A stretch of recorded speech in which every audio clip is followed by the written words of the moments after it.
Alright guys, this is Big John Reptiles here. We're at Burton Vlogs, and I've been telling you guys, do the snake pricing video.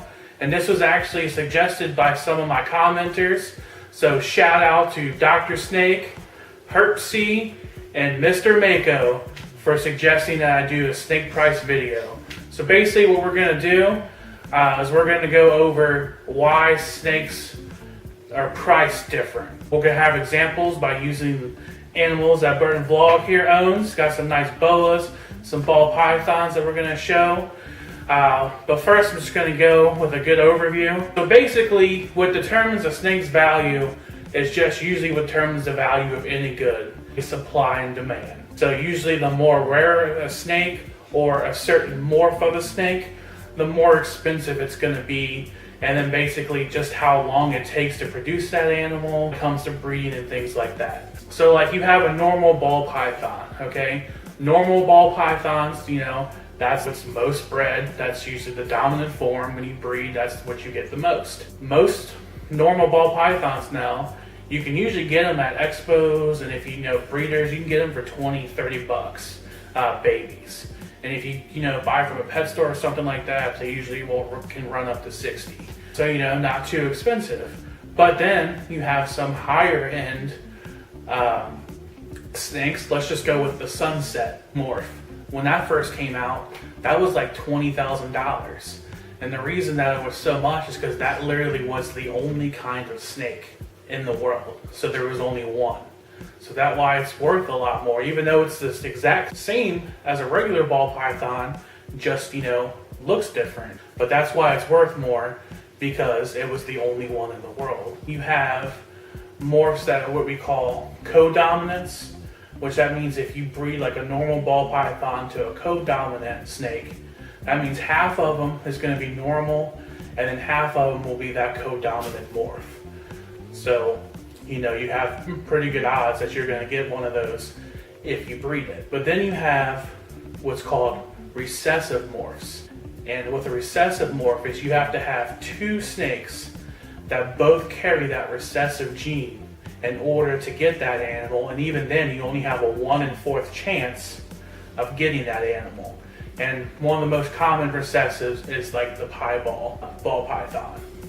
So you'd have to have a snake that had the pie gene, and the other snake would also have to have the pie gene, and you breed them together, and then you have a 1 in 4 chance of getting that pied snake. And so that's why recessive animals usually cost more than, say, co-dominant animals, because it takes longer, and it takes longer to breed them, and you don't have as good a chance of getting that animal. Like you could have a whole clutch and not get any of the recessive on it if those two recessives don't meet, during the breeding process. So that's just a general overview of why most snakes, cost different. It just turns into how long you have to breed them, what your odds are of getting them, and basically the scarcity or rarity. And ball pythons, that's just the example I'm using, but that works with boas too. Different boa morphs are rare, and then you have different localities too with boas more. So ball pythons don't really have localities, but with boas, you have boas that only come from certain areas in Central and South America. And so those can be more expensive because you literally only have a little area that you can get them from. And then when you have to breed them, you have to keep those bloodlines pure. Otherwise, then it's not the snake you're looking for. So that's another reason why prices vary on boas too, is not only different morphs and everything like we went over with the ball pythons, but then also localities. So now I got over all that basic info stuff. Let's do what we all want, and let's show some snakes so I can give some specific examples. And so I'm going to start off, since we talked about the ball pythons, let's go ahead and pull out. This is going to be a super Mojave. So basically, and that makes a white snake with blue eyes, which they call a blue-eye Lucy. Burton's going to get it out here. And we're going to put it on the table and get a close-up shot of it. See if we can get those blue eyes. This is Ivory. It's not an Ivory morph, but her name is Ivory, and it is a female. And so basically, this is what you get when you breed a Mojave to a Mojave. So a Mojave is basically one of the basic morphs that's been out for a long time. You can get most Mojaves for about $60, $70. But then when you put them together, you have a chance of making Super Mojave, which produces the Blue Eye Lucy. And these snakes still go for about $500, $600. So you can see, you can take two snakes that are worth about $60, but then when you breed them together, you can make a snake that's worth $500, $600. They might be a little less now, but I know just not too long ago that's what they were going for. But the reason for that is that when you breed them, like I said, you have like a 1 in 4 shot of producing one of these. So, you know, it's not guaranteed. And ball pythons don't really have big clutches. The average clutch, I believe, is 4 to 7 eggs. So that's really not a whole lot of eggs compared to, you know, to other species of snakes. You know, like boas, for instance, they have live births instead of eggs, but, you know, they can have, you know, common litter can be, you know, anywhere from 15, sometimes, you know, in the 20s. I think some big girls might even get into, like, you know, like 30, like babies. You know, I mean, just a lot more, you know, compared to ball pythons. Usually are on the smaller clutch size, and they usually only weigh once a year, unlike certain colubrids, you know, like corns and milk snakes and stuff. Some of those, they can have 2 clutches a year. So that's another reason too. It's just, you know, why prices can be higher, is that you just don't have as many snakes and you don't have big a chance of odds because you have smaller clutches. And then also too with ball pythons in particular too, is they may not lay every year. Some females can lay, but then they might not be able to put so much energy into it. They need a year or 2 off before you can breed them again. So you're not necessarily can count on having a clutch every single year. And so that's what makes the babies more scarce, and then that's why you would have to charge more. That's basically explaining that one. So let's go ahead. Next we're gonna go to banana pied ball python. All right, and now we're introducing, this is Victor. He's a banana pied ball python. And we can get some good shots of this one. He's got some really pretty colors. Hopefully we can pick up the oranges you see on him. So basically he's a combination of a banana and a piebald. And the banana is a co-dominant morph, as to where the pied is a recessive. So in order to produce this snake, you would have to have, one parent would have to at least have banana gene, and it would also have to have the pied gene.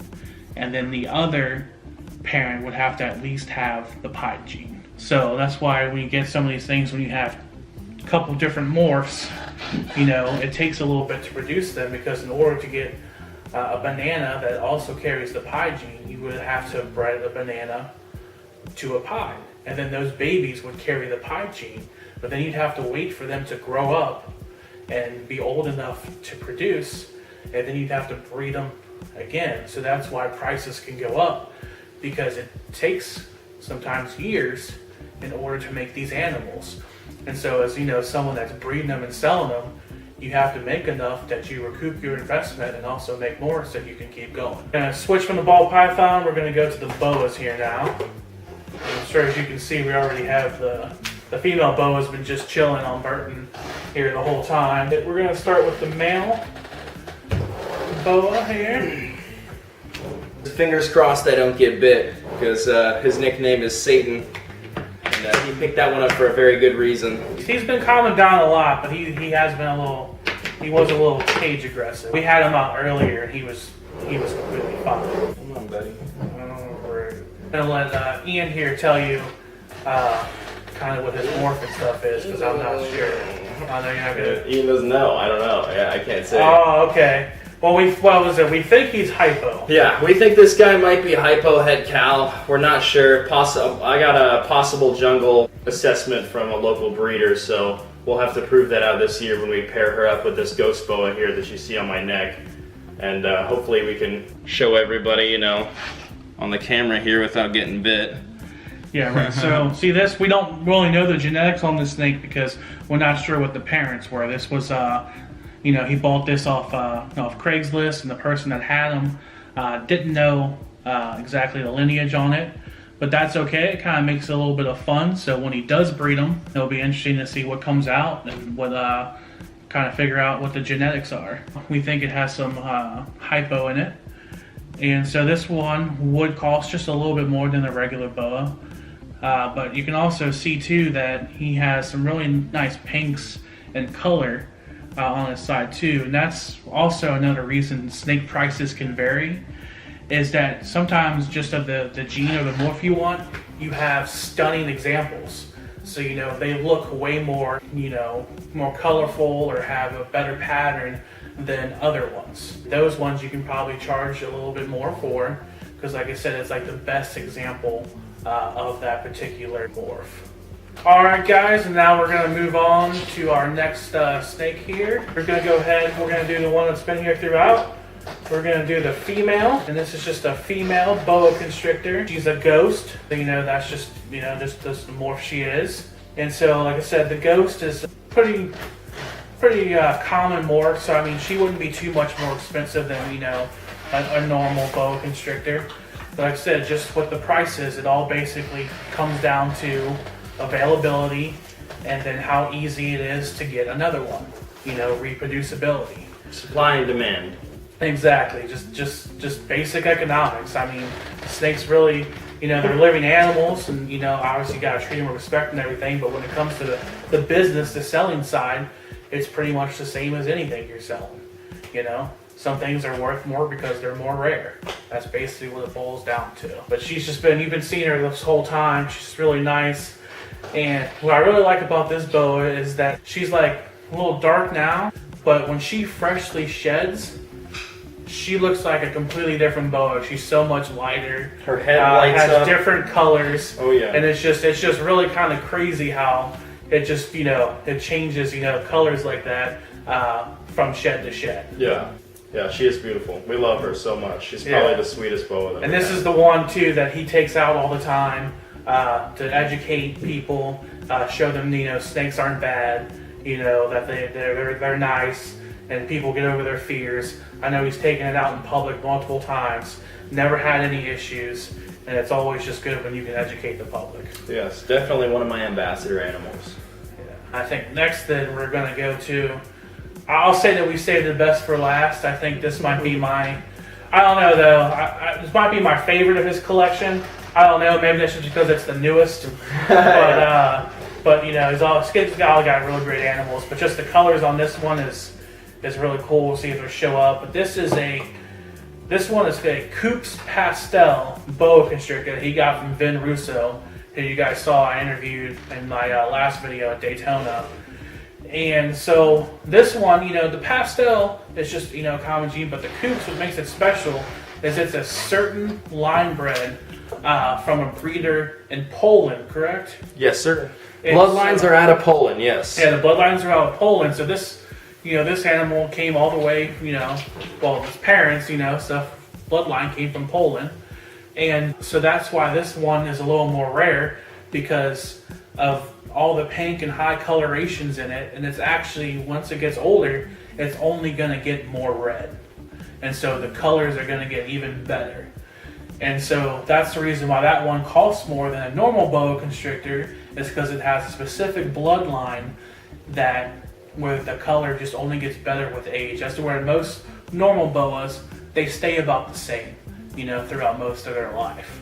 So that's why when you specifically breed, line breed, and get, you know, animals that have better looks, you can charge more, because like I said, you know, they're more rare than the common ones, and they look better, and people are always looking to spend more on prettier things. So I just did a little short video here just on snake prices and everything, and got to show off Burton Vlogs here animals. Hope you all enjoyed them. It's got some beautiful animals. Thank you, man. And yeah, and hopefully all the colors showed up. It's never as good as when they're in person, but hopefully all those colors will show up on camera. And like I said, this video was brought to you by you know, commenters. So if you guys out there, you ever have any suggestions on any type of videos you want me to do or anything like that, just go ahead and comment and let me know, because that's what this channel is all about, is interacting with everyone, and I just want to film stuff that you guys want to see. So you just let me know what you want to see in the channel, and I'll make it happen. So we're going to sign off. I'm going to put links in the description for Burton Vlog. Thank you. All his stuff. And thanks to all the commenters. So if you want to see more videos, make sure to subscribe. Also like the video and hit that notification bell. And so then until next time, this is Big John Reptiles.